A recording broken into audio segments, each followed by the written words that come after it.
a história de Adonias, uma história interessante que dá base para nós, tá bom? Então, eu errei aqui. 1 Reis 2, isso. Então veio Adonias, filho de Agagite, uma das mulheres lá, Batseba, mãe de Salomão. Disse ela a Batseba, né? É de paz a tua vinda? Respondeu ele, é de paz. Bora tentar entender aqui essa conversa de de Adonias com Batseba, tá bom? Sobre emoções, reações emocionais, as reações emocionais mostram aquilo que é importante para nós.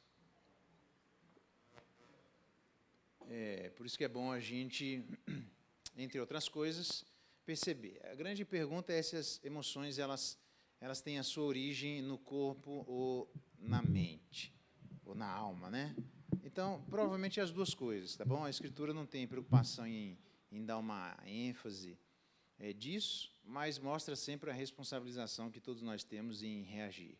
Por exemplo, o livro de Jó, ele apresenta todos os protagonistas, o livro de Jó, Jó, o acusador, seja lá quem for, não, a gente tem uma discussão sobre se é Satanás, eu de fato não acho que seja Satanás, né?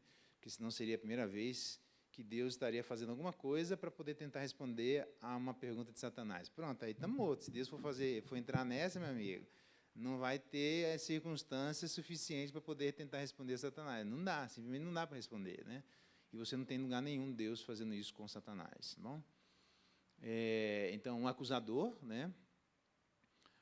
Você tem os amigos, os parentes de Jó, você tem a mulher de Jó, os amigos, os bens. A única coisa que você não tem, você tem todos os protagonistas de um filme, a única coisa que você não tem é a reação de Jó, porque você fica na dúvida se a quantidade de coisas vivida por Jó será suficiente para ele, literalmente, apostatar da fé.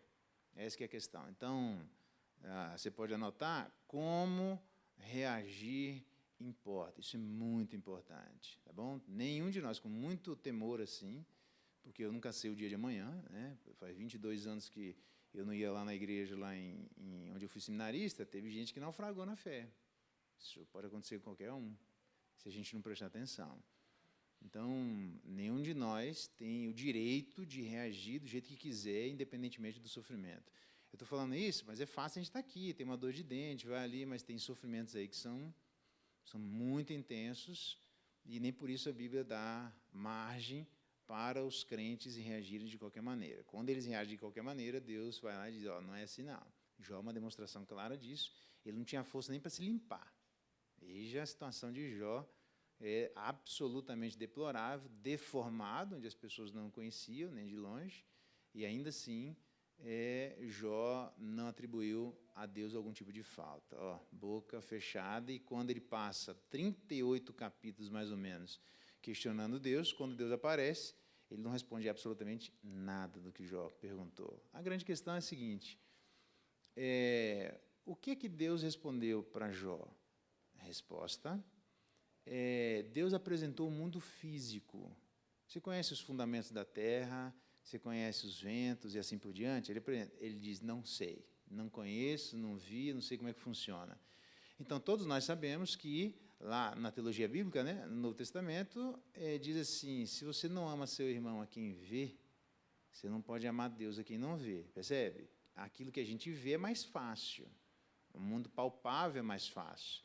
Se no mundo palpável você está tendo dificuldade, você imagina no mundo não palpável, que seria Deus, ok? Então, quando Deus apresenta o mundo físico para Jó, Ele está apresentando o mundo palpável. Você sabe dessas coisas, Jó? Jó diz, não. Então, se você sabe no mais fácil, se você não sabe no mais fácil, como é que você quer me discutir comigo sobre o mais difícil? Não dá nem para a gente começar a conversa. Tá? Por quê? Porque no mundo da eticização das relações, da ética, tem um monte de questão envolvida. Então, mas eu estou te apresentando um mundo mais simples, que é o mundo das, em tese, né? Em tese isso, das regularidades. A ciência só é possível, a gente estudou isso, né? Por causa da regularidade. O que acontece hoje, amanhã vai de novo, e assim sucessivamente. Se você não consegue saber do mais fácil e no regular, você quer discutir comigo os verbos irregulares?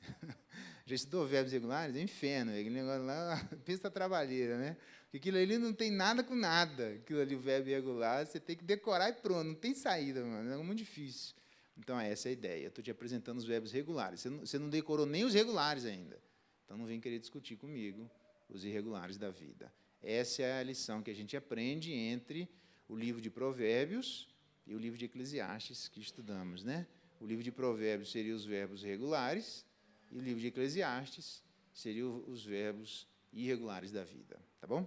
Então, essa é a primeira coisa. Cuidado, porque como reagir importa. Isso na Bíblia inteira está desse jeito.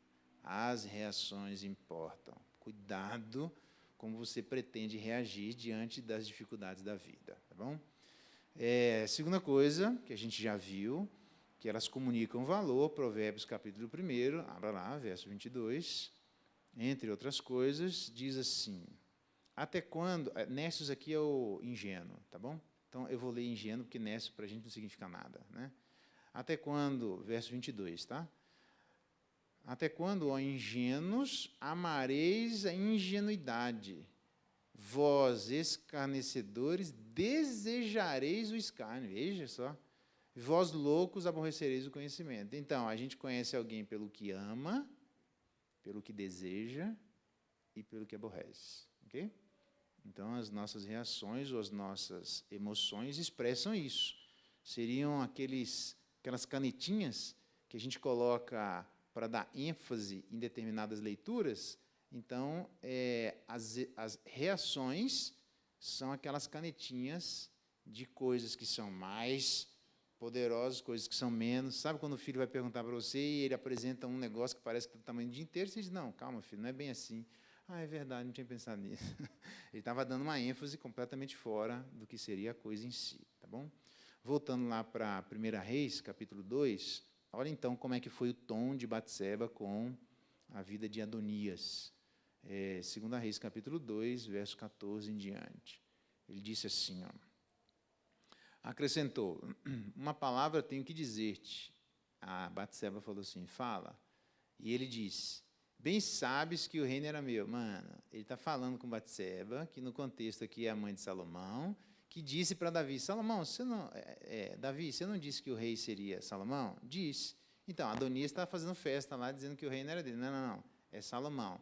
Manda ele montar no jegue aí meu aí, saindo diante do povo, está tudo certo, que ele é o rei. Então, ele está falando para a mãe do rei legítimo, dizendo, você está entendendo, ô mãe do rei legítimo, que a legitimidade do reino do seu filho não é legítima? Nossa, velho. Era para ela, como sendo mãe do rei, mandar matar o cara, simples assim, né? E todo Israel, olha lá, todo Israel esperava que eu reinasse. Preste bem atenção, isso é muito importante, gente. O mundo é pré-interpretado. Eu vou repetir, isso é muito importante. O mundo é pré-interpretado. Quando as pessoas apresentam alguma coisa a nós, elas estão apresentando uma interpretação do mundo. E não tem como ser diferente, é para ser assim mesmo, não há nenhum problema com isso. O problema é se a interpretação é legítima ou não. Então, Adonias está apresentando uma interpretação sobre o povo de Israel que não é verdadeira. Ele está dizendo assim, você não sabe, Batseba, que o reino era meu, você bem sabe disso. Ela quase poderia dizer, eu não sei nada disso, não, você que está falando. E que todo Israel esperava que eu reinasse. Não estou sabendo disso, não, você que está dizendo isso aí. Ele está impondo alguma coisa sobre o reino de Israel que não tem nada a ver com a coisa da cabeça dele. Então, como é que a gente ajuda alguém? Entendendo que aquilo que a pessoa está apresentando não é um fato, é uma interpretação. E aquilo precisa ser reinterpretado ou não. Ou você vai ratificar, porque você vai encontrar subsídios em outros lugares para aquela interpretação, você vai dizer, cara, não é bem assim, não. Aí a pessoa fica indignada, como diria o livro de Provérbios, aquele que pleiteia a causa acha que o seu pleito é justo, até que seja apresentado a outra pessoa. Por isso, no livro de Provérbios, há que na multidão de conselheiros tem sabedoria. Então, eu sempre digo, o conselho sabe disso, né? Você tem uma interpretação? Você acha que está correta? Põe na mesa. E vamos discutir aqui. Por quê? Porque Deus deu o Espírito dele à igreja, não a você. Ele deu à igreja. Então, o mesmo Espírito que está em você, está no irmão, está no presbítero, está no diácono, está em todo mundo. Então, você não está achando que isso é verdadeiro? Vamos perguntar, vamos ver.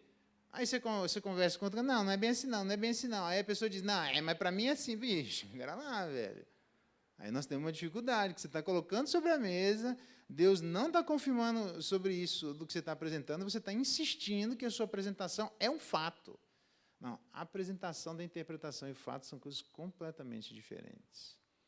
Como é que a gente ajuda as pessoas? Primeiro, entendendo essa diferença, que as duas coisas não obrigatoriamente caminham juntas. A gente pode muito bem dizer assim, cara, aquele professor meu lá é isso, x, y, z. E a outra pessoa diz, mas para mim ele não é assim, não. Ah, é? E aí a gente vai conversar para ver o que é, na verdade, o fato em si. Tem um monte de coisas envolvidas aqui, tá bom?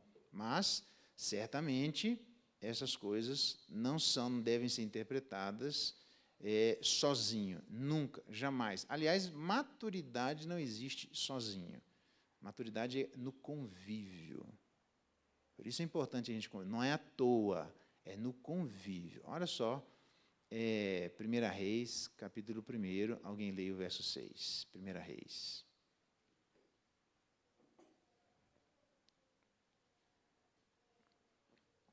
Jamais seu pai o contrariou, dizendo, por que procedes assim? Além disso, era ele de aparência muito formosa e nascera depois de Absalão.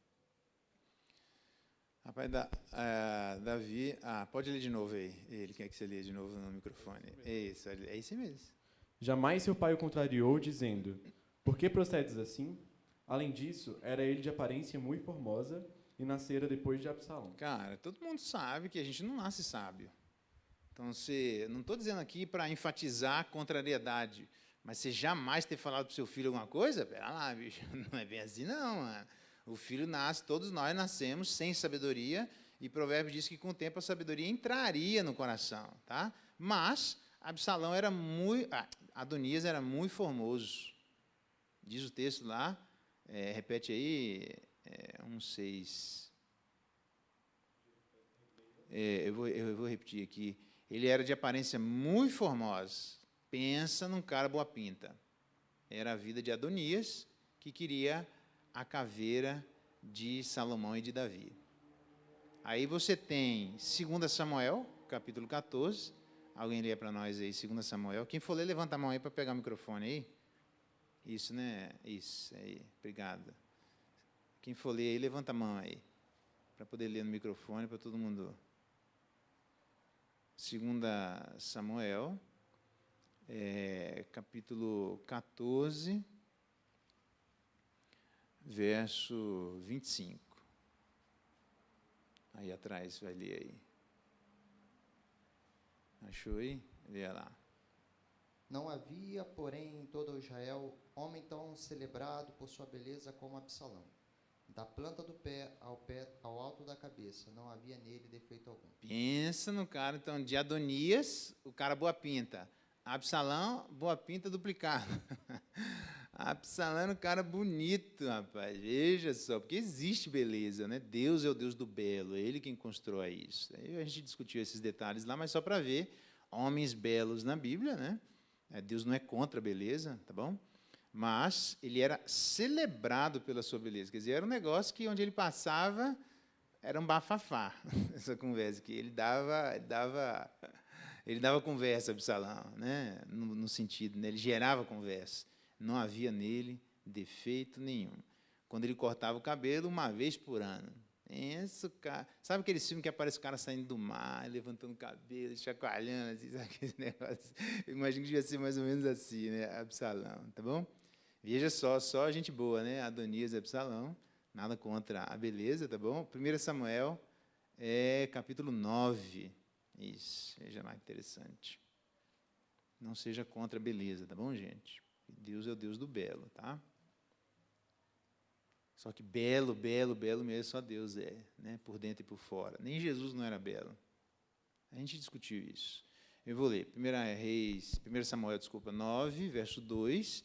Tinha ele um filho cujo nome era Saul, moço e tão belo que entre os filhos de Israel não tinha outro mais belo do que ele, e desde os ombros para cima sobressaía a todo o povo. Alguns falam que isso se refere à altura dele, né, que Saul era um cara muito alto, e era muito bonito, mais bonito do que todo o povo de Israel. Pensa, rapaz, Davi caprichou, hein, mano? Só nego boa pinta lá, Adonias, Absalão e Saul. Só nego que não valia o prato que comia. O ponto não é a beleza. O ponto a ser destacado aqui, então vamos exaltar a feiura. Não é esse o ponto, tá? O ponto a ser destacado, claramente, é que a gente não deve só olhar por fora, a gente também tem que olhar por dentro. Como é que tem aquele ditado lá, pombolorento, não sei o que lá mais, lá não tem um ditado assim, não? Por fora, bela viola, por dentro, pombolorento. Cuidado. O erro de muitos de nós é olharmos os nossos filhos como bela viola. Esse é o erro. Olha a diferença, presta atenção. Nós somos pecadores porque pecamos ou pecamos porque somos pecadores? E qual que é a diferença entre um e outro? Parece pegadinha, não é não, tá? Eu já estou dizendo que se fosse eu falaria, tá? Itamar, responde para nós aí. Nós somos pecadores. Oxe, cheguei agora, que isso, né, rapaz? Deixa eu sair aqui. Nós somos pecadores porque pecamos ou pecamos porque somos pecadores e qual é a diferença entre um e outro? Precisa pensar um pouquinho aqui, porque senão dá um nó na cabeça, né? Mas tem diferença gigante, absurda até. Isso é a diferença entre quem é protestante e quem não é. Vamos ver se é protestante, se é crente mesmo. O que você acha aí? Você é pecador porque peca ou peca porque é pecador? Pega o microfone e responde. Você está com o microfone, rapaz? Responde o microfone aí. Se tiver, fica registrado o erro aí já. Eu sou pecador não porque peco, porque a minha essência é o pecado. Então, qual que é a diferença entre um e outro? Então, agora, eu peco como resultado do pecado. Então, Tá indo bem, irmão, tá indo bem. Vai que você segura firme. Eu quero saber a diferença entre um e outro. Vou tentar outro. repetir. Meio da Dilma, explicação aí, mas tá indo bem, né? Eu sou pecador por natureza. Agora, a consequência de eu ser pecador é gerar o pecado. Eu Então, quero saber a peco. diferença, irmão, entre um e outro. Eu nasço pecador. Eu sou pecador desde Eu E nasço... qual que é a diferença entre um e outro? Isso, exatamente. Adão foi pecador porque ele pecou. Isso. Então, a gente peca porque é pecador. Porque se a gente fosse pecador porque pecasse, haveria um momento em que a gente nasceria não pecador. Entendeu? É porque a gente ainda não haveria pecado, porque não deu tempo de fazer nada. E isso é verdade? Não. A gente já nasce, você está correto, é o raciocínio, mas a sacada está em você perceber a diferença. Então, a gente já nasce manchado. A gente não vai se manchar. Fica melhor assim? Entendeu? Porque senão a gente nasceria branco e mancharia depois. Não. A gente já nasce manchado e é porque está manchado que a gente vai se manchando. Então, enxergar o filho como bela viola e não pão bolorento é um erro. Mesmo no ventre materno. Entendeu? Por isso, só estou mostrando como você fala isso com a mãe que está gerando, nossa, é um transtorno, porque você sabia que seu filho, dentro do seu ventre, é pecador? Vai dizer mais ou menos assim, sabia. Então, se ele é pecador, ele merece o céu ou o inferno? É difícil, velho. A galera fica, não, veja bem, não tem veja bem, ele não é pecador? E o pecador merece o céu? Não. Então, em tese, mesmo no ventre, seu filho já merece o inferno. Se Deus vai dar para ele ou não, aí é outra conversa. Eu não sou Deus, meu amigo, aí é outra história. Mas que no ventre ele merece. Por quê? Porque ele já está manchado, mesmo que não tenha feito nada. E como é que então o pecado, agora sim, Itamar, como é que o pecado de Adão passou até nós? Foi pelo esperma de Adão e pelo óvulo de Eva ou foi de outra forma? Ajuda aí, Fábio, o Itamar, os diáconos, vou pressionar os diáconos agora aí. E se não souber, o da mesa responde lá. Ixi, o da mesa, nunca mais eu volto para fazer mesa nenhuma. Não. Olha lá, até o microfone não funciona quando é para o cara responder. Tá, agora sim. Não foi por isso, né? Foi pela semeadura que eles plantaram. Não inventa, não irmão. de Como maneira... é que o pecado chegou até nós? Eu sei que é semeadura, mas como é que essa semeadura chegou? Não inventa, responde. Não é pelo esperma nem pelo óvulo, é pelo quê, então? Semeadura. Semeadura é um negócio que ninguém sabe o que é isso, né, bicho? Não inventa, responde aí, direto. Olha lá, não sabe. O da mesa, ajuda, não sabe. Jonas, tem ideia, não? Hã? Sangue? Não, nada a ver com sangue. Representatividade, esse é o conceito, gente. Você nunca pode esquecer isso. Por que é que Jesus Cristo, quando ele encarnou, ele não foi pecador? Porque ele não estava representado em Adão. O primeiro Deus criou, veio do céu, no certo sentido que Deus criou, e o segundo, por isso que é o segundo Adão, veio do céu, entendeu? É uma outra representatividade agora, tá? Então não passa pelo esperma do ovo do homem nem pelo óvulo da mulher. Passa porque ele representava. Até nós, aí você vai dizer assim, mas nós concordamos com isso? Eu te pergunto, você votou em quem? Nem vou entrar em mérito assim, em briga não, entendeu? Mas assim, vamos imaginar assim, você votou no Lula, aí o outro diz, mas eu votei no Bolsonaro. Beleza, mas o que o Lula fizer, ele te representa. Não, ele não me representa. Não, conceitualmente eu entendo, mas legalmente ele te representa.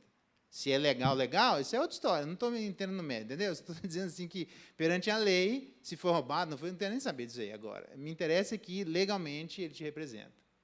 Aí ele faz um monte de asneira lá, ele te representa. Bolsonaro faz um monte de asneira, ele te representa.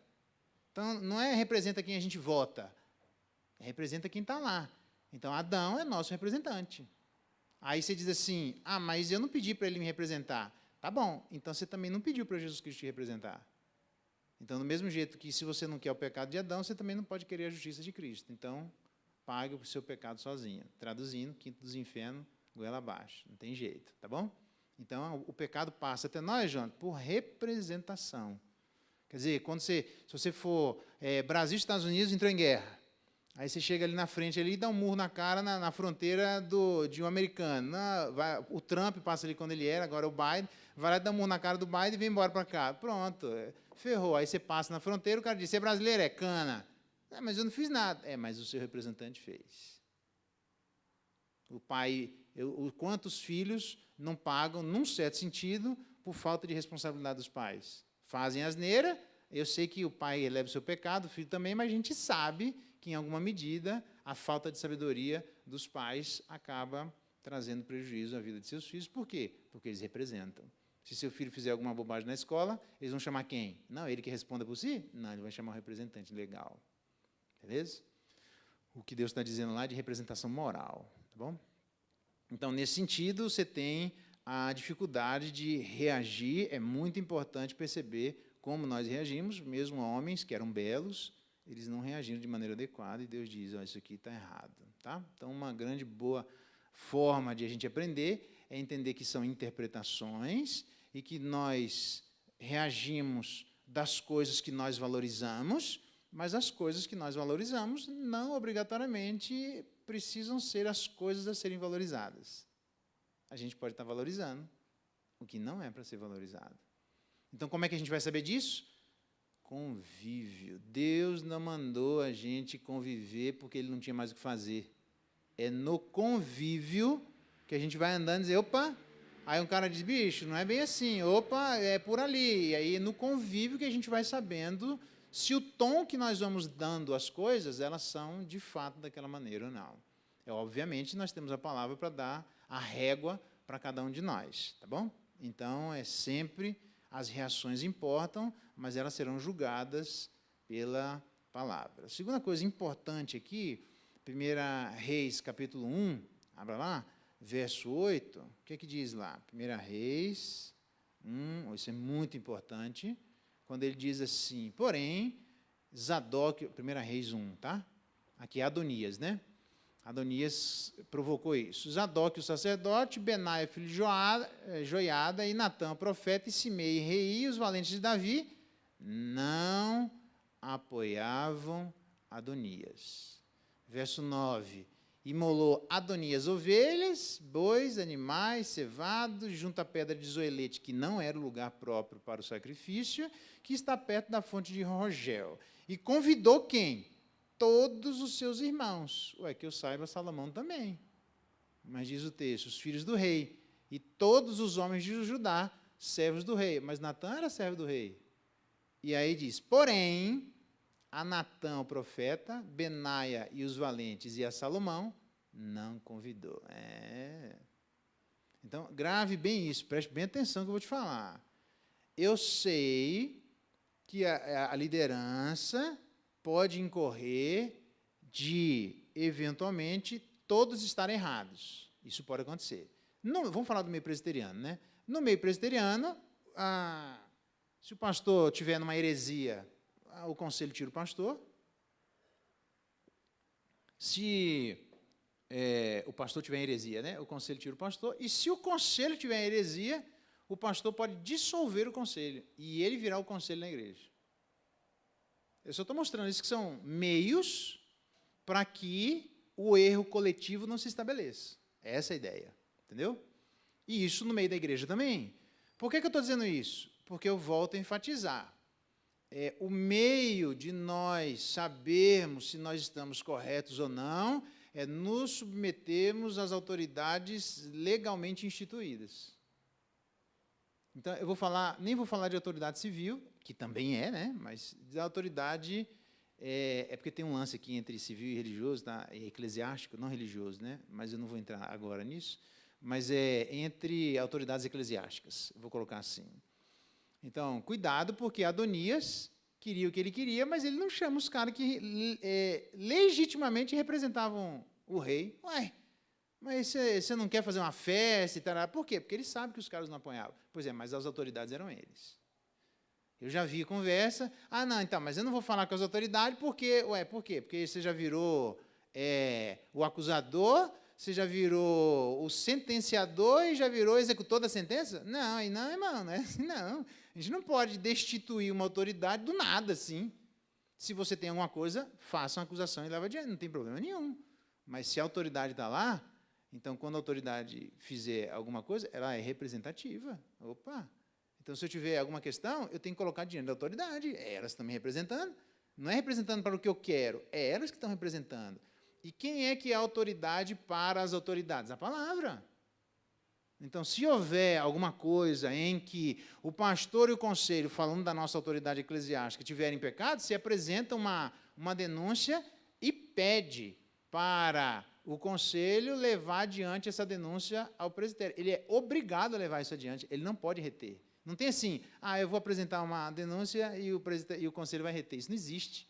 Se ele reter, você vai lá no presbitério lá e fala, e o presbitério vai lá e vai dissolver o conselho. Não pode. Por isso que quando um documento chegou no ano passado, retrasado, sei lá, da Igreja Presbiteriana Nacional, perguntando alguma coisa, na Constituição, quem é que resolve isso aqui? É a igreja. Então, esse documento tem que ir para a igreja. Fim. Qual vai ser a decisão da igreja? Sei lá qual vai ser a decisão da igreja, mas isso aqui quem decide é a igreja, não sou eu. E nem o conselho. Nós não temos autoridade para isso. Então, cada coisa no seu lugar. Entende qual é o ponto? Então, é muito importante porque quando Adonias queria... quando a pessoa está errada, uma das primeiras coisas que ela faz, ela abre mão das autoridades legítimas. É isso que os filhos, por exemplo, fazem com os pais. Conversa quando tem alguma dúvida, com o mundo inteiro, menos com os pais. Ele sabe, bicho, quem é a autoridade sobre você? Os pais. Então, conversa com seus pais. Aí pode ser que os pais estejam furados, eu entendo isso. A autoridade é a palavra. Mas, a princípio, não vou conversar com meus pais. Não, bicho, eles são seus pais. Não tem outra, tem que conversar com eles. E depois... a gente vai vendo, conforme a reação dos seus pais, se eles estão corretos ou não, a gente vai caminhando, mas a autoridade primeiro é eles. Ok? Isso é tão forte que se tiver morreu uns pais de alguém e ficou uma criança, essa criança ela é órfã de pai e mãe, mas ela vai para o orfanato imediatamente ou ela vai para a assistência social vai buscar quem? O parente mais próximo. Ele, perante a lei, é obrigado, se não dá abandono. Veja só como é a questão. Mas eu não gostei do meu tio. Não interessa se você gosta do seu tio, você vai para ele. Se não é seu parente, é para ele mesmo. Ninguém escolhe família, é assim mesmo. Agora, se seu tio bater em você, espancar, aí é outra história, é outra denúncia. Aí nós vamos para um outro processo, não tem problema nenhum. Mas quem vai cuidar de você não é o Estado, é seu tio. A autoridade que foi instituída é a autoridade que foi instituída. Então, cuidado para que, quando a gente tentar saber se o mundo que é pré-interpretado, nós trouxermos a nossa pré-interpretação do mundo, como é que eu faço para saber se isso aqui está correto ou não? Põe sobre a mesa na multidão de conselheiros. Como é que a gente faz? Põe nas autoridades legítimas. Não foi o que Adonias fez. Porque Adonias sabia que, em última instância, ele estava equivocado. Tá bom? Então, O respeito às autoridades é muito importante. Tem mais coisa aqui. Veja que interessante. Pecadores pecam porque são pecadores. Todavia, pecadores que sofrem e sofredores que pecam. Pecadores que sofrem e sofredores que pecam. Numa certa medida, eu entendo, as duas coisas estão envolvidas. Mas existe uma diferença entre sofrimento de pecado e sofrimento de sofrimento. Eu vou usar um exemplo meio grotesco assim, porque eu não estou entrando nos detalhes, né? Mas só para a gente entender. Quem adultera é o pecador. Quem foi a vítima do adultério é o sofredor. Só que o pecador também está sofrendo, mas pelo seu erro. Entendeu? Só para a gente... Eu sei, eu estou sendo simplista aqui, porque às vezes o cara errou, mas o sofredor que foi a vítima também contribuiu para que aquele erro se estabelecesse. Beleza, ele também é pecador nesse sentido, tá bom? Tá, por isso que eu estou sendo simplista aqui, tá? Mas, num certo sentido, então, a gente tem que ter muito cuidado, porque existe uma diferença entre sofrer por errar e sofrer por acertar. A Bíblia nunca prometeu que nós não sofreríamos se acertássemos. Cuidado com isso. Porque tem gente que acha que eu vou viver uma vida certinha e não vou sofrer. Então, você não vai sofrer por erro, você vai sofrer por acerto. O sofrimento não tem jeito. Cuidado, então, para que você não interprete, eu quero levar uma vida correta para não sofrer. Ixi, aí nós vamos ter um problema, porque Deus não prometeu isso. Ok? Todos aqueles que querem viver piedosamente em Cristo Jesus serão perseguidos, vão sofrer. Você tem gente lá em Apocalipse que morre por fidelidade à palavra. Sofrimento. Tem N tipo de sofrimento. Que Pedro vai dizer que nós já estudamos essa carta. Como é que a gente faz com aqueles que difamam o vosso bom procedimento? O que é difamar? Falar o que não é verdade. Olha lá, os caras estavam difamando a igreja estava fazendo certinho, e ainda assim os caras falando que a igreja estava errando. Mentira. Está vendo como o mundo é pré-interpretado? Não é verdade. Jesus Cristo morreu por mentira. O primeiro mártir da igreja morreu por mentira. Olha lá, calúnia. Gente que está jogando e tentando atribuir algo a alguém que a pessoa não fez. Então, ela sofreu e morreu por fazer o certo. Então, às vezes, tem sofrimentos pelo erro e, às vezes, tem sofrimento pelo acerto. Então, toda vez que a gente sofrer, antes de você se perguntar como é que faz para tirar esse sofrimento, se pergunte qual é a origem do sofrimento. Se é por algo legítimo ou por algo ilegítimo. A primeira coisa. Se for legítimo, você arranca fora. Se for legítimo, a gente vai pedir diante de Deus força para viver dentro da legitimidade mesmo sofrendo. Não, eu vou bancar, isso é aqui mesmo, não tem outro caminho. Mas desse jeito você vai morrer. Bora, não tem, é isso aí. E vamos por esse caminho, tá bom? Hebreus capítulo 13, abra lá, verso 5, e outro abra Samuel capítulo 34, e outro Provérbio capítulo 18. Uma esperança em meio ao sofrimento é a esperança da presença. Isso é muito importante. Hebreus 13, leia, verso 5. E estáis esquecidos da exortação que, como a filhos, discorrem convosco. Filho meu, não menosprezes a correção. Hebreus 13, verso 5, eu acho que você está lendo o 12. 13, 5. Isso. Seja a vossa vida sem avareza. Contentai-vos com as coisas que tendes. Porque ele tem dito, de maneira alguma te deixarei, nunca jamais te abandonarei. Deus, então, promete estar presente em meio ao contexto em que os caras estão sofrendo uma perseguição absurda. Deus sempre prometeu isso. Presença em meio à ausência das pessoas. Então, nós nunca estaremos sós. Só um na face da terra andou sozinho. Quem foi? Jesus Cristo, só ele.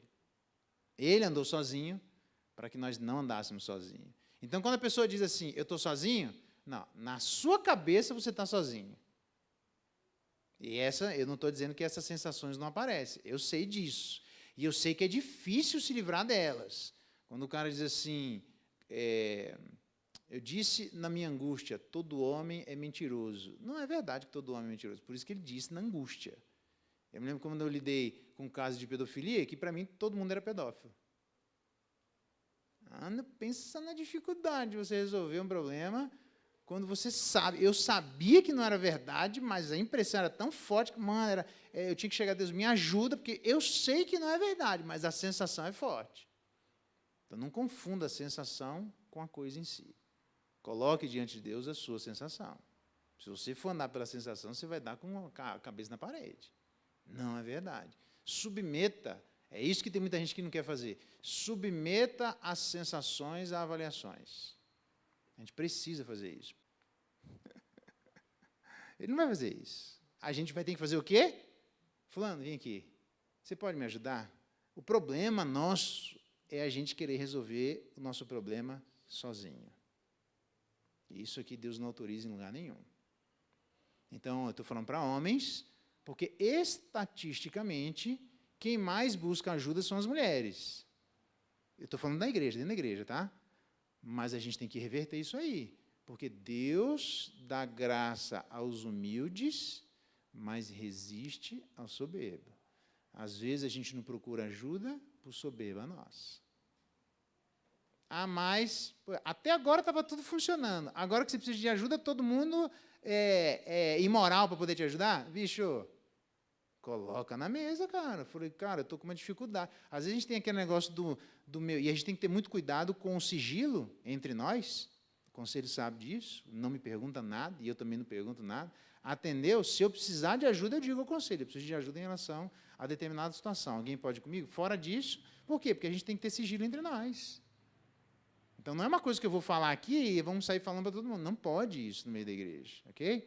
Então, para isso, a gente tem que ter abertura e dizer, fulano, eu preciso conversar com o cara, eu estou numa luta aqui, me ajuda. Isso, vamos lutar juntos, seja lá qual for a luta.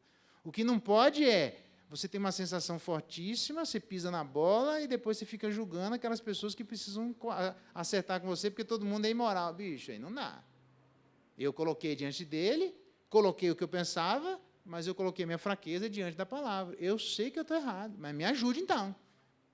Já que eu estou errado, que eu sei que eu estou errado, você vai ser uma das pessoas da igreja a me ajudar, dizendo, pastor, não é por aí. Eu vou cuidar da sua filha e vou mostrar para você que não é desse jeito. Aí ele vai lá, cuidou, voltei. E aí? Não, está aqui sua filha, eu cuidei. Eu falei, isso aí, estamos juntos. Aí você me ajuda a sair daquele buraco existencial. Às vezes nós entramos em buracos existenciais. Preste bem atenção no que eu vou dizer. As pessoas que entram em dívidas e pegam com a agiota e chegam num buraco grande, normalmente são pessoas que entram no buraco sozinhos. Não tem coragem de pedir ajuda, porque é vergonhoso. Eu sei que é vergonhoso. Mas, enfim, eu estou com problemas, pode me ajudar? Como é que eu faço isso aqui? E aí tem N possibilidades da gente se ajudar mutuamente. Deus resiste ao soberbo, mas dá graça ao humilde. Tiago está dizendo isso para a igreja, que é uma citação, na verdade, de Provérbio. Olha só que interessante. Um livro de sabedoria.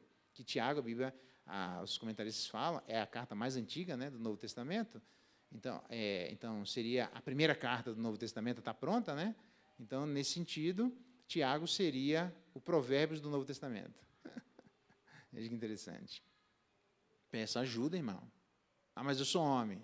Então, nós vamos ter que rever esse conceito de homem.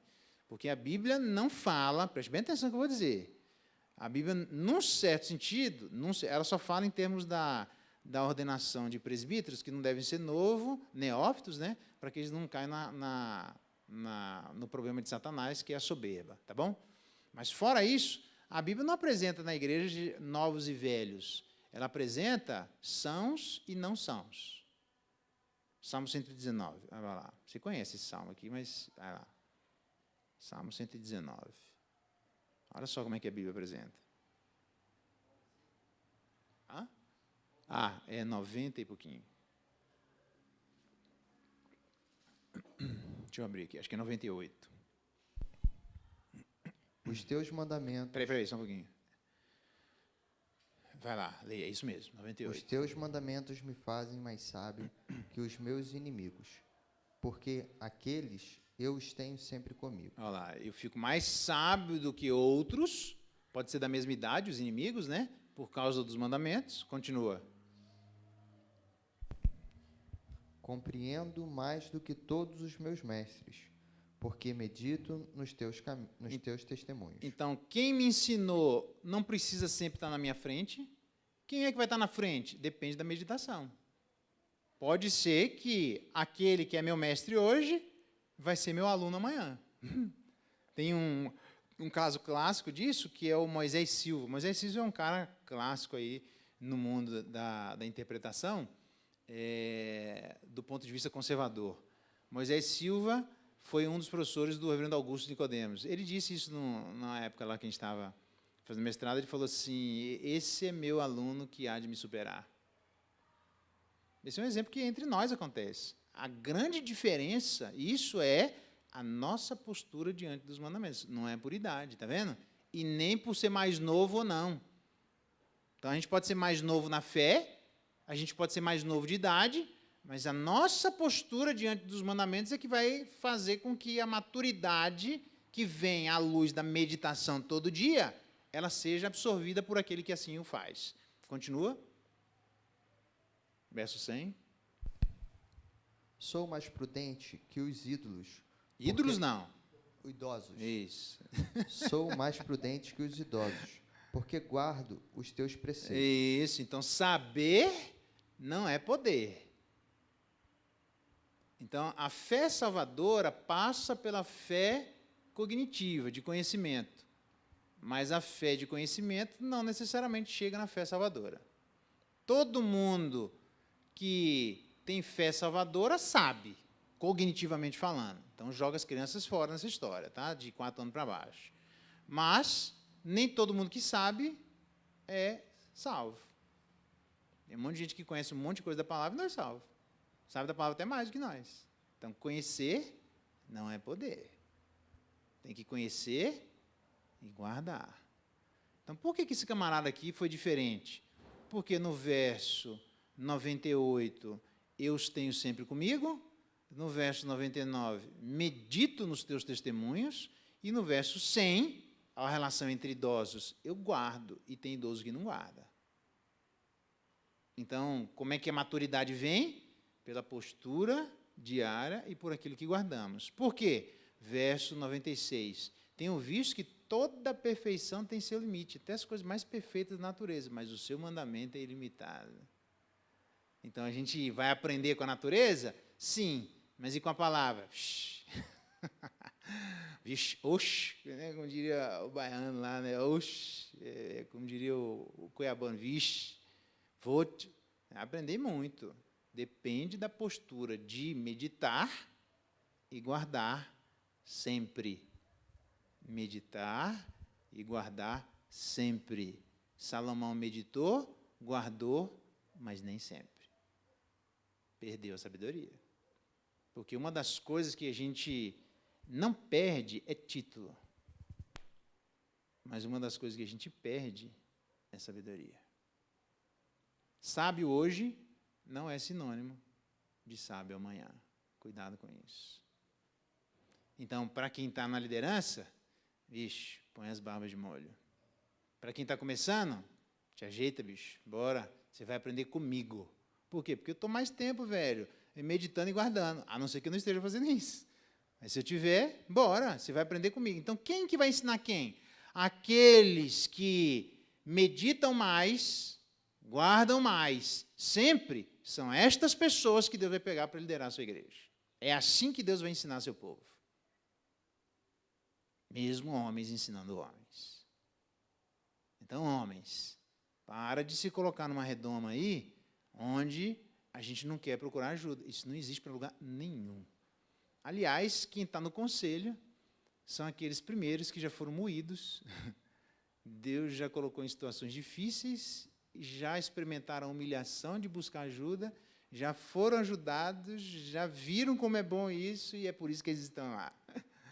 Não é porque eles só sabem mais, não é esse o conceito. É porque medita e guarda sempre. Quem não fizer isso, irmão, está fora da carta do baralho. É simples assim. Deus chamou a gente, e isso é para quem? Para todo mundo. 1 Pedro, capítulo 1, abra lá. 1 Pedro 1, verso 22. 1 Pedro 1, verso... Então, a presença é importante, tá bom? 1:22 diz: tendo purificado a vossa alma pela obediência à verdade. A purificação vem de que jeito? Obedecendo. Veja bem, nós somos santos do ponto de vista que Deus diz, são estes aqui, mas agora Deus vai limpar cada um de nós. Como? Pela obediência à verdade, a gente vai purificando a alma. Então, como é que eu saio das sensações como essa, por exemplo, que eu tive de que todo mundo tinha um erro? Não era verdade, eu sabia disso. Mas a sensação parece que ia me consumir por dentro. Vamos lá. O que a Bíblia manda fazer? Manda eu me relacionar, volta a me relacionar. O que a Bíblia manda fazer? Manda confiar, volta a confiar. O que a Bíblia manda fazer? Volta a conversar, volta a conversar. Percebe? Não é o que eu quero, é o que a Bíblia diz, e aí as minhas sensações vão sendo reajustadas à medida que a gente vai obedecendo. É assim que funciona. Quantos de nós já não tivemos a experiência de dizer, cara, Deus, hoje eu não vou trabalhar. Não dá, velho. Aí você vê uma voz lá no fundo que mas você tem boleto para pagar, você tem leite para comprar, e aí você vai, termina o dia, é um dia ruim, mas você foi. Uf. Aí termina o mês, caraca, velho, eu estou empregado, graças a Deus, que coisa maravilha. Mas nem todo mundo amanhece vendo passarinho amarelo. Isso não acontece. Nem todo mundo vem na igreja sorrindo, feliz da vida. Mas tem vezes que você fala assim, ainda bem que eu vim. Por quê? Porque aprendeu, Deus falou. E aí, na obediência, as sensações vão se ajustando. Isso vale, irmãos, para todos nós. Então, se você quer saber como as suas interpretações estão indo, coloque sobre a mesa. E aceite aquilo que Deus for colocar por intermédio de outras pessoas, se, obviamente, fundamentado for. É óbvio, né? Se você colocar um monte de gente não sábio, é por isso que a gente não se assenta na roda do escarnecedor.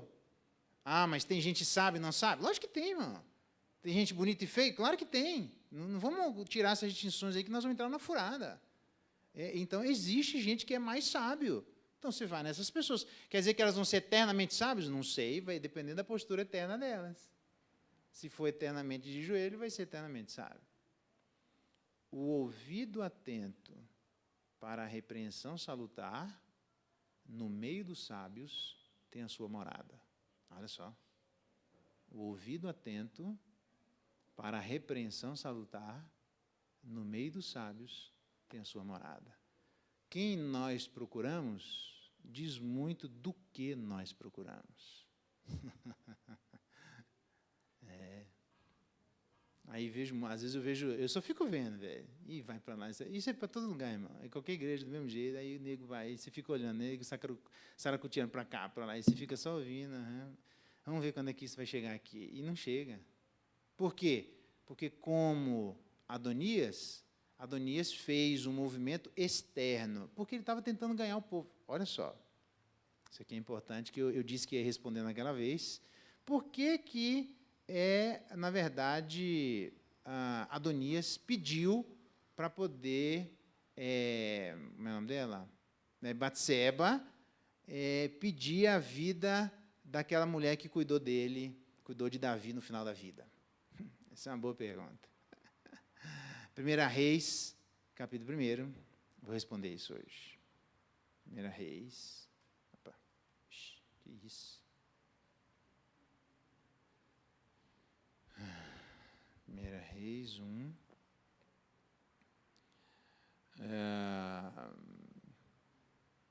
verso 3, Davi estava caquético, né? Verso 1. Sendo Davi já velho, entrado em... Estava quase para morrer. Desculpa, pode ler, verso 1.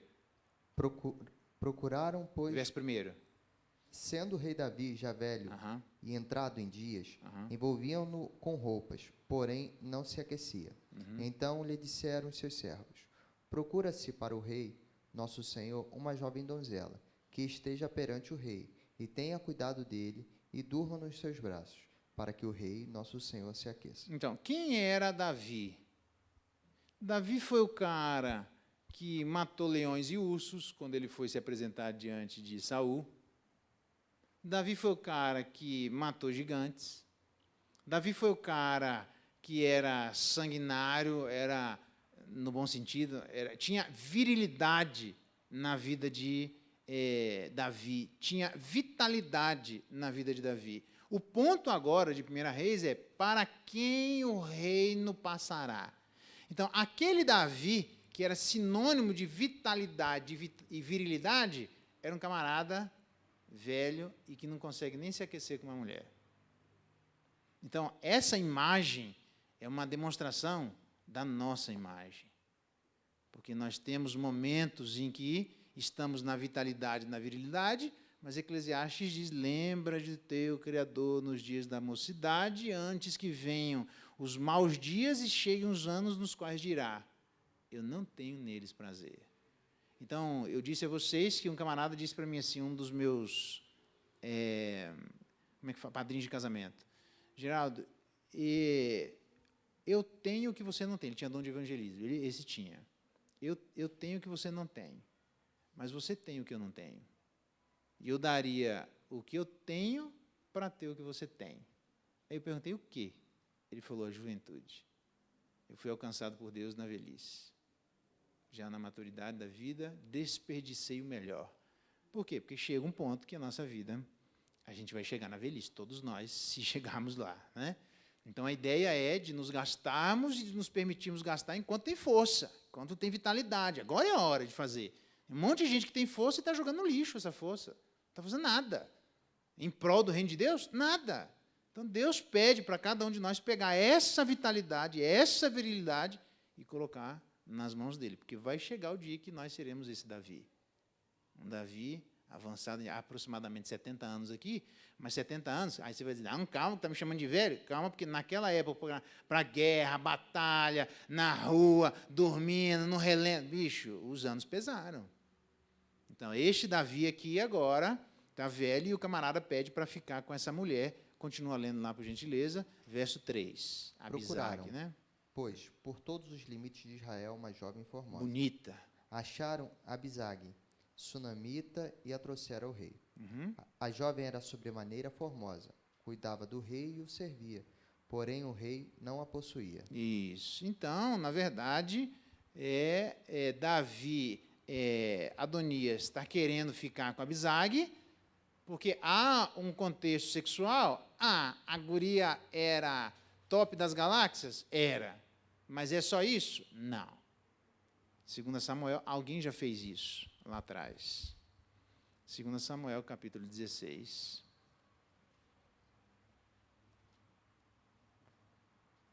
Olha que interessante. Cuidado, a quem buscamos diz respeito ao que buscamos. Verso 20, eu vou ler aqui, porque o negócio é tenso aqui. Aitofel, pensa, velho. Isso não é um bom nome para você dar para o filho, tá? Se quiser dar, dá, porque pela graça Deus muda também, né? Mas Aitofel, velho. Olha o nome da peça, tá? Então, Absalão está em dúvida sobre o que fazer. Eu vou ler a partir do verso 15. Absalão, pois de todo o povo, homens de Israel, vieram a Jerusalém, com ele Aitofel. Tendo se apresentado Usai, o arquita, amigo de Davi, Absalão disse-lhe: viva o rei, viva o rei. Porém, Absalão disse ao Usai: é assim a tua fidelidade para com teu amigo Davi? Por que não foste com o teu amigo? Respondeu Usai a Absalão: não, mas aquele a quem o Senhor elegeu, e todo este povo, e todos os homens de Israel, e a ele pertencerei, e com ele ficarei. Ainda mais a quem serviria eu? Porventura não seria diante do seu filho? Como servi diante de teu pai, assim serei diante de ti. Massa, né? Beleza, mas olha a dúvida de Absalão. Então, disse Absalão a Aitofel: dai o vosso conselho sobre o que devemos fazer. Ele está em dúvida sobre como conquistar o povo. Aí, porque ele estava querendo, na verdade, fazer um golpe contra o seu próprio pai. Tá? Disse Aitofel, ó a fera: coabita com as concubinas de seu pai. É uma questão só de sexo? Não. Que deixou para cuidar da casa, e ouvindo todo Israel que te fizeste odioso para com teu pai, animar-se-ão todos os que estão contigo. Aí vendo. Então, o jeito de tentar trazer a opinião do povo para o golpe de Estado que Absalão queria fazer, era transando com as concubinas de Davi na frente de todo o povo. Para quê? Para que aquele ódio de Absalão se contaminasse. Então, quem tinha ódio também de Davi, não, é isso mesmo, olha lá, o próprio filho fez embora, mano. É isso aí, uhul, Absalão. Então, por que você acha que Adonias está querendo ficar com Abisag? Veja a conversa dele com Batseba. Não sabias que o reino seria meu? Não, quem que disse em algum momento que o reino seria seu? Desde o princípio você disse que seria de Salomão, tanto que Batseba disse para Davi, Davi, não é verdade que você disse que Absalão seria o rei? Davi disse, pois é, mas Adonias está fazendo lá, e agora? Não, pega minha mula lá, monta no jegue, vai diante do povo. Então, o que Adonias queria? Ele queria o voto popular. Por que a Bíblia diz assim, mais vale um bom nome do que muitas riquezas? Mais vale um bom nome. Qual é a diferença de um bom nome para muitas riquezas? Eu gosto de usar esse texto em velório. Mas ele serve para não velório também. Qual é a diferença de bom nome? Deus é Deus da pobreza? Não tem nada a ver com isso. É que um bom perfume você pode comprar. Um bom nome, em tese, você não consegue comprar. Um bom nome é conquistado. E as muitas riquezas podem ser usurpadas. Essa é a diferença. Ok? Então, o que Adonias está tentando aqui é usurpar o reino. Como é que a gente faz para não usurpar o reino? Cuidado quando você tenta incitar pessoas às suas percepções. Como é que você faz isso? Coloca a sua percepção às autoridades legítimas. É assim que funciona. Sempre foi assim na Bíblia. Jesus Cristo, quando ele veio, ele coloca as percepções dele diante dos fariseus. E vamos lá, coloca aqui, é assim ou não é? Aí os caras, pois é, mano. Então, é que o problema é que as percepções dos fariseus estavam erradas. Quer ver? Vou dar uma bem simples para vocês. Olho por olho, dente por dente. Eu sou favorável e vocês também. E vou demonstrar isso. Mas olho por olho, dente por dente, não é um ditado que favorece a eventual prática de justiça própria? Tipo Batman, justiceiro? Não. Então, essa era a interpretação que existia na época dos fariseus, que já misturaram um monte de coisa na cabeça. Jesus foi limpar essa interpretação. A ideia é que no Antigo Testamento, a Bíblia diz, olho por olho, dente por dente. Se a pessoa deve o olho, cobre o olho. Se ela deve o dente, cobre o dente. O que você não pode cobrar é o corpo inteiro pelo olho. Traduzindo, não faça agiotagem espiritual. Veja. Traduzindo, cobre na proporção que a pessoa deve. Olha só. A gente é favorável? Todos nós o somos. A gente não é em relação à justiça própria. Isso aí Deus não está aprovando que alguém fez, então agora eu vou pegar e fazer isso. Não, Deus não faz isso. Mas em relação à cobrança desmedida, desde o Antigo Testamento, Deus é contra a cobrança desmedida. O que é que a pessoa tem que pagar? Somente aquilo que ela está devendo. Quem de nós já não viu, por exemplo, comprou uma casa lá na Caixa Econômica, aí faz uma revisão, depois de 15 anos pagando. E aí você vê se a Caixa tem que devolver dinheiro, cara, você já pagou até a mais, e na conta da Caixa devia mais 10 anos. Mas na revisão contratual, foi mal, eu já cobrei até o que não devia. Você era devedor, na verdade, agora eu é que sou devedor. Pois é, você estava cobrando o que não era para cobrar. Então, quando alguém vem cobrar algo, qualquer um, irmão, eu, você, qualquer um de nós, isso vale entre nós. Quando alguém põe uma cobrança sobre a mesa, a primeira coisa é, qual é o tamanho da dívida? Parece óbvio, mas nem sempre é assim que a gente faz. Alguém diz assim, qual é o tamanho da dívida? Você está pensando financeiro. Pode ser qualquer coisa, tá, gente? Fulano, assim, assado, né? Não, né? Não. Põe na mesa e nós vamos ver se é isso mesmo ou não. Beleza? Assim, assado. Aí o cara apresenta. Mas deixa eu entender. Fulano não fez isso? Fez. Beltrano não fez assim? Não fez assado? Então, mas não pode ser desse jeito que você está falando, então. Não, você tá em conluio com ele. Aí, quando vai ver, a pessoa, está todo mundo em conluio. Não, não é bem assim não, bicho. Percebe? Como é que você vai saber? Coloque sobre a mesa. É simples assim. Porque não é isso que as pessoas fazem como Adonias, como Absalão, ficam tentando incitar para apoiar. A gente não deve incitar, irmãos. A gente não deve forçar essas coisas. É a pior coisa, nunca faça isso na sua vida. Sabe, sei lá, eu vou chutar aqui alguma coisa assim, né? Não é nenhuma experiência de nenhum de nós. Vamos colocar dos reis, melhor. Sabe no reinado lá, quando os camaradas forçavam os casamentos? É a mesma coisa. Tá forçando, né? Mas legalmente eles até estavam legalmente casados, mas desse jeito. Aí vivia uma vida inferno lá, porque ninguém gostava um do outro, um odiava o outro, mas tinha benefícios externos que eles deveriam. Forçou a barra, tudo que é forçado, irmão, não é por aí. Então, nós não devemos. O cara está incitando, ele está forçando a barra. Não faça isso. Então, como é que eu devo fazer? Coloque sobre a mesa. É tão simples, mas é tão difícil.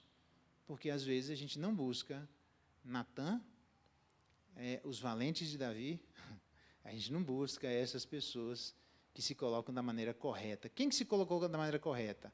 Olha lá, Natã, deixa eu ver se eu acho aqui, que eu mostrei para vocês. 2 Timóteo capítulo 2, pode abrir lá. Eu vou ler para vocês.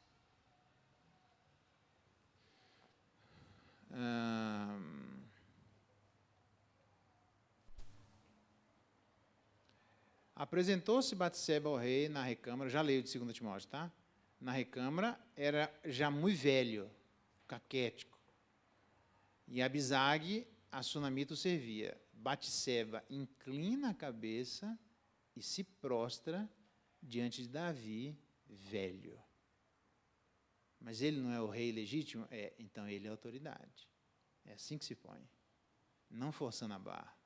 Aí diz o texto, mas ela não foi chamada, e o fizeram, estando ela ainda a falar com o rei, entra Natã, camarada que botou Davi no lugar dele. E o fizeram saber o rei, dizendo, aí está o profeta Natã. Apresentou-se ele ao rei, prostrou-se com o rosto em terra, perante o rei, e disse, isso, Davi velho, Natã, o profeta, baixa a cabeça para conversar com o rei. Então, se aceitar a autoridade, coisa que Adonias não fez, porque forçou a barra. 2 Timóteo, capítulo 2, verso 24, alguém lê aí. Ora, é necessário que o servo do Senhor não viva a contender, e sim deve ser brando para com todos, apto para instruir, paciente, disciplinando com mansidão os que se opõem, na expectativa de que Deus lhes conceda não só arrependimento, para conhecerem plenamente a verdade, mas também um retorno à sensatez, livrando-se eles dos laços do diabo, tendo sido feitos cativos por ele para cumprirem a sua vontade. Então, a ideia é que duas coisas, quando nós somos corrigidos, Deus traz de volta. Quais são as duas coisas que nós temos expectativas? Primeiro, o arrependimento. Só Deus é quem pode produzir isso, a gente não consegue. E eu vou falar um pouquinho mais hoje à noite, tá? Cuidado, porque o camarada lá, tendo buscado com lágrimas, não conseguiu arrependimento. Provavelmente, a resposta ali, que de repente você não vem à noite, é porque durante muitos anos ele foi se endurecendo, e aí quando ele quis buscar arrependimento, ele não conseguiu. Tá? Que foi o caso do camarada que desprezava as coisas espirituais. Okay? E outra coisa aqui é o retorno à sensatez. O que é que alguém perde quando a pessoa está fora, com as suas emoções fora, coloca sobre a mesa? O que a gente vai perdendo? A sensatez. A sensatez não se perde assim, irmãos, da noite para o dia. É uma coisa que, passo a passo, nós vamos deixando a insensatez tomar conta. Quando vê, quem de nós... Eu já vi coisas, sei lá, tá gravando, é porque é exemplo aqui, mas é exemplo público, né? Eu posso dizer, o camarada tinha... não era eu não, tá? Mas o cara pastor, 13 anos de casado, alguma coisa assim, e 7 com outra mulher. 13 anos, mano. 7 anos você ficou dando ceia. Mano. Aí não dá, velho. Não dou conta disso, não. É muita falta de respeito com a igreja. Aí, conversado com ele, diz, ainda vou ver com quem eu vou ficar. Com a mulher ou com a amante. E resolveu ficar com a amante. Você vê só. Caraca, quantos ele não aconselhou, quantos ele não falou. Você vai perdendo, irmão, a gente vai perdendo a sensatez. Você fala assim, nossa, que absurdo. Isso não foi assim, ó. Foi uma prática aqui, aí você fala, ninguém pegou. Aí vai outra ali, até que funcionou. Aí vai na terceira vez, não é que foi bom? Aí vai na quarta, rapaz, na igreja ninguém está falando nada. Quando vê, o cara não volta mais. Não voltou, largou a mulher com um filho pequeno. Podia nem ser com filho, tá? A questão não é o filho, mas é o tamanho da insensatez em que a pessoa se mete. Ela vai se endurecendo. Para fazer o quê? Efésios. Esse texto é... Opa. Efésios 4.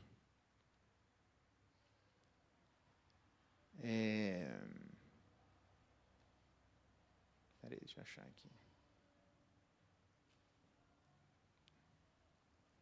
O tempo todo ele está falando isso, mas acho que é o 3, espera aí.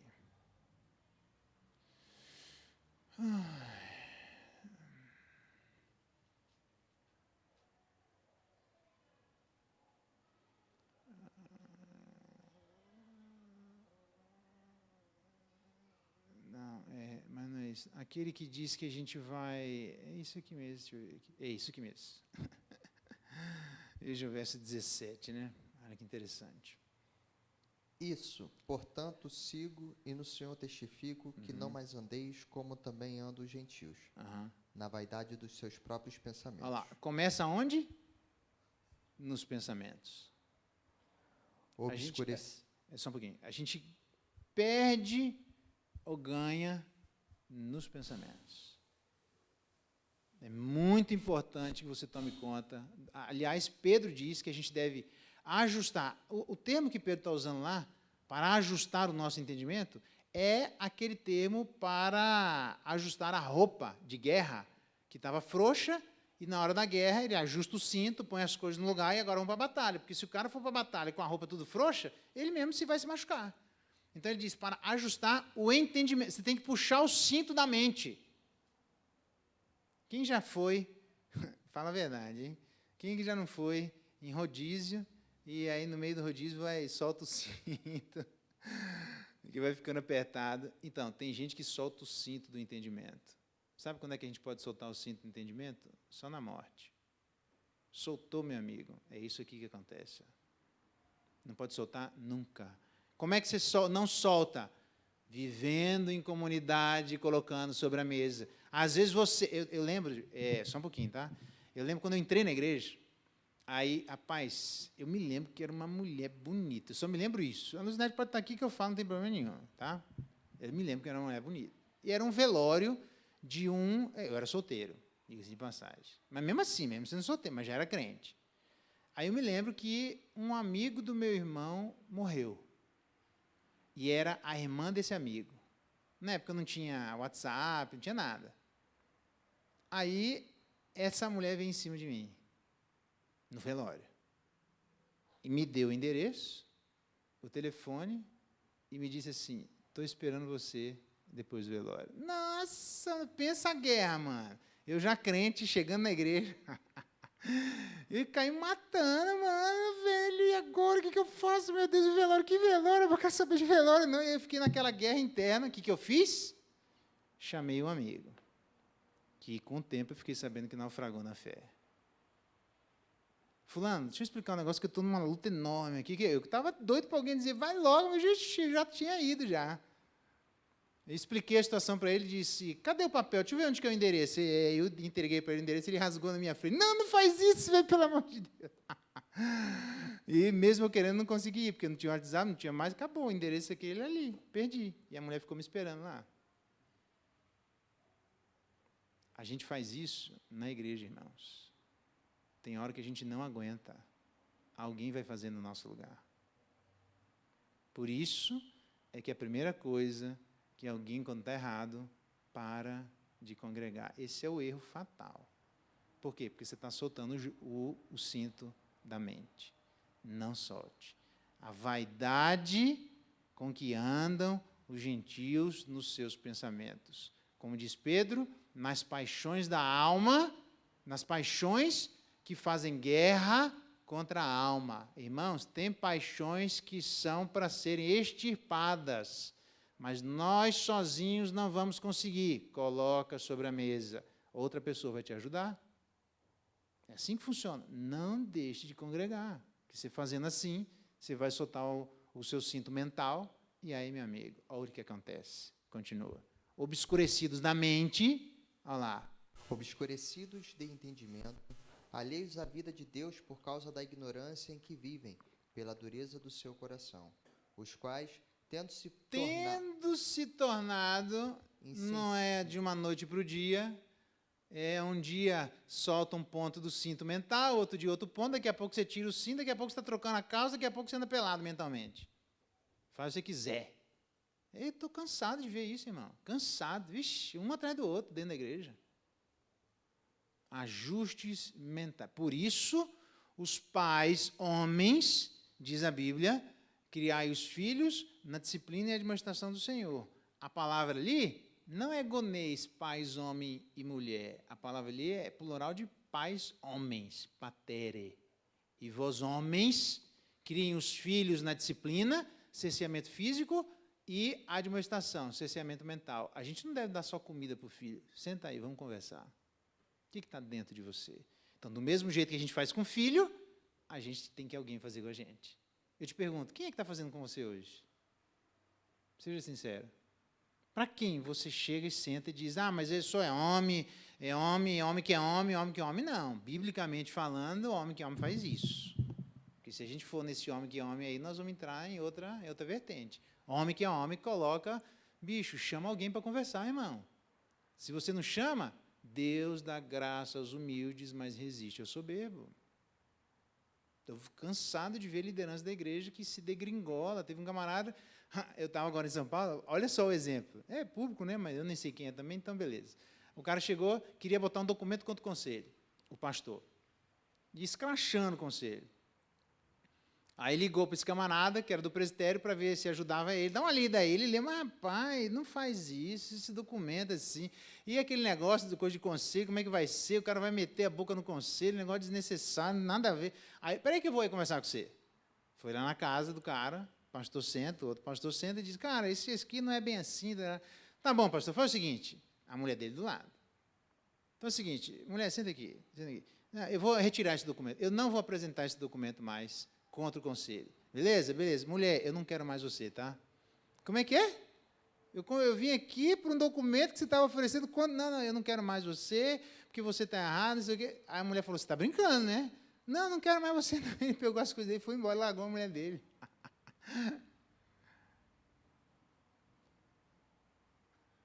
Velho.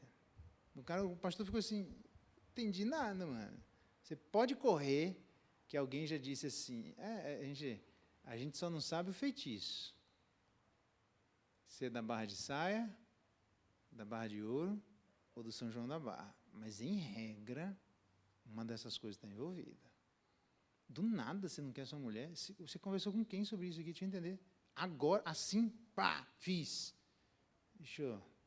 Tendo se tornado insensíveis onde? Na vaidade dos próprios pensamentos. Aqui, ó. Cuidado com o que se passa na sua cabeça. Pensamentos não são para serem pensados sozinhos. Nem eu e nem você. Volta lá para o Salmo 119, não precisa não. Medito nos teus testemunhos. Velho. Então eu tenho que voltar aos meus pensamentos. Deus, eu estou com vontade de fazer isso. E Deus diz, não é. Mas eu estou com vontade, mas não é. Então, eu entendi que eu estou com vontade, mas eu vou fazer porque eu não vou fazer, porque se eu for, eu vou dar com os burros na água, então não vou. Vontade não quer dizer nada. Você tem que saber se existe legitimidade nos seus pensamentos ou não. Cuidado com o que você pensa, irmão. Se você está pensando, como é que a gente sabe que a gente tem legitimidade com os nossos pensamentos? Como é que a gente sabe? Normalmente, quando a gente começa a não compartilhar os pensamentos, é um bom indício de que eles não são legítimos.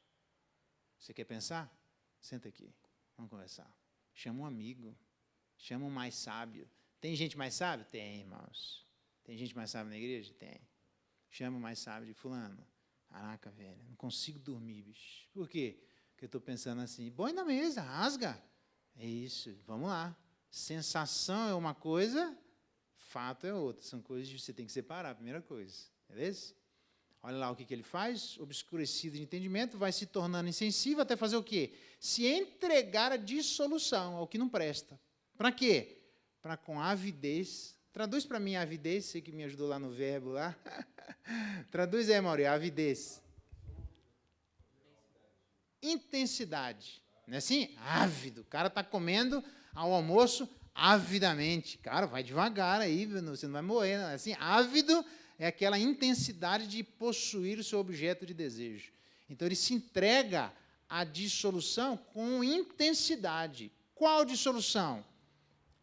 Diz aqui, cometerem toda sorte de impureza. Irmãos, do que eu e você somos capazes? De qualquer coisa. Dá medo, velho. Entendeu? Eu e você viramos bicho se a gente não prestar atenção na vaidade dos pensamentos. A gente vira bicho. Então, o que a gente tem que fazer? Pedir ajuda para que outra pessoa, com sabedoria, diga, cara, não é bem assim. Então, por isso que é importante que a gente conviva em comunidade. Não é para você dar número. Se você está fazendo isso na sua vida, você está perdendo seu tempo. Eu estou falando sério. Porque Deus quer que você venha na comunidade para Deus trabalhar na nossa vida através do convívio. Então, o objetivo de estar aqui, irmãos, graças a Deus que eu estou no meio da igreja, porque senão era possível que eu estivesse aqui praticando com avidez qualquer coisa, que eu nem sei o quê. Então, se eu não fosse pastor, onde é que eu deveria estar? Na igreja. Ainda que a igreja seja a maior bênção de Deus e o lugar mais perigoso da face da terra. Porque você tem joio e trigo dentro da igreja. Então, é para procurar. Por isso que a Bíblia diz, na multidão de conselheiros, porque às vezes você vai procurar, tem gente que ali que está com a cabeça virada, e aí você procure quem? As autoridades legítimas. Seu professor de escola dominical. Por isso que a gente, conselheiro, porque a gente se preocupa tanto. Pessoal do Ministério de Música. Não é assim, a pessoa vai exercendo de coisa. Vocês sabem que eu falo isso o tempo todo. Deus está olhando para o nosso coração. Por quê? Porque a igreja está aqui, alguém pode procurar você para conversar. E você vai procurar quem para conversar quando você tiver... Não decida sozinho, irmãos. Não faça isso. Não decida sozinho. Converse com mais alguém. Irmão, senta aqui, vou mandar. Cara, meu coração está ficando assim. Olha, eu estou pensando desse jeito. O que você acha do que eu estou pensando? Você acha que é certo ir por esse caminho? Troque ideia, irmão. Cai fora de você pensar sozinho, que normalmente é um bom caminho para a gente ir a passos largos abraçar com avidez a insensatez. Ok? Então, o que a gente deve fazer? A gente deve... Não foi assim que aprendemos de Jesus Cristo. A gente deve se colocar aos pés de Cristo com outras pessoas que também se colocam aos pés dele. Beleza, eu vou parar aqui, são 11h10, né? Então, já viu a questão, não incite, né? Na próxima vez que eu vier com vocês, eu vou trabalhar aqui, ó. Eu vou abrir o texto só para vocês verem. Isso. Não, aqui, só um pouquinho. Só para deixar claro. Isso. 1 Pedro 1,22, alguém lê lá, por gentileza. Porque tem outros também, né? Mas aí eu vou trabalhar na tradução de outros textos. Tá? Vou mostrar os rins e os intestinos. Nós vamos abrir os nossos rins e os nossos intestinos, uma verdadeira hemodiálise da alma, na próxima vez, tá bom? Mas olha lá o que diz 1 Pedro 1,22. Leia.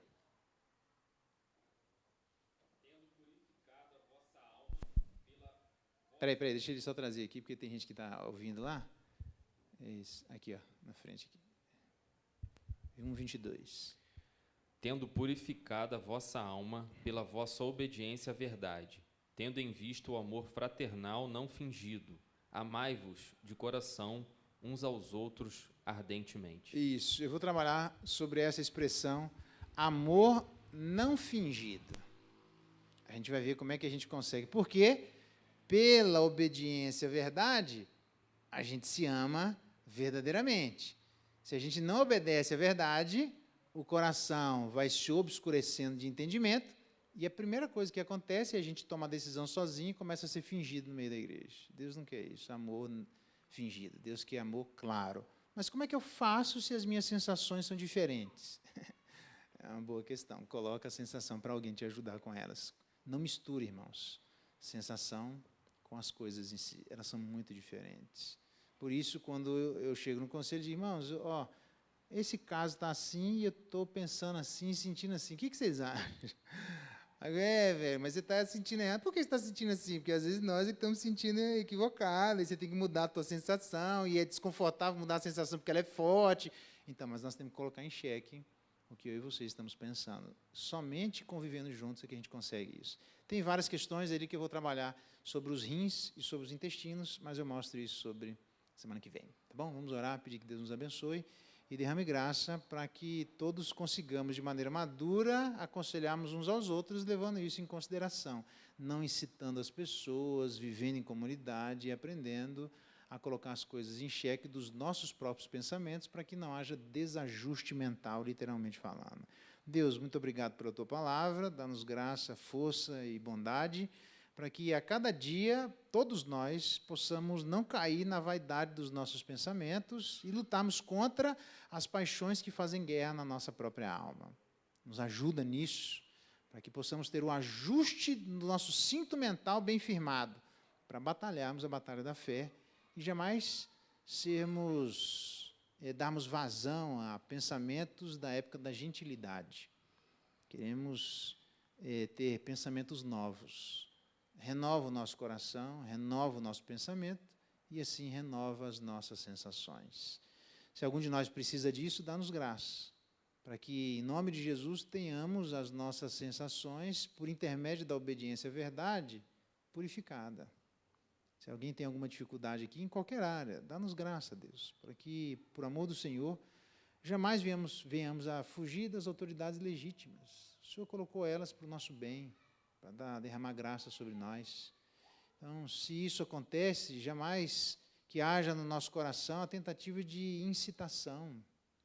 A forçação de barra contra o Senhor nunca é boa. Ajuda-nos, ó Deus, a submetermos os nossos pensamentos, nós homens, a conversarmos com homens sábios, que meditam, que guardam e fazem isso sempre. E estas pessoas que crescem em sabedoria, dá-nos graça para que, convivendo com elas, anda com os sábios, já diria provérbio, e te tornará um deles. Nos ajuda a nos influenciarmos em prol da multiplicidade e multiplicação da sabedoria entre nós. É a nossa oração, Pai, agradecidos nessa manhã, em nome de Jesus. Amém. Deus abençoe, irmãos.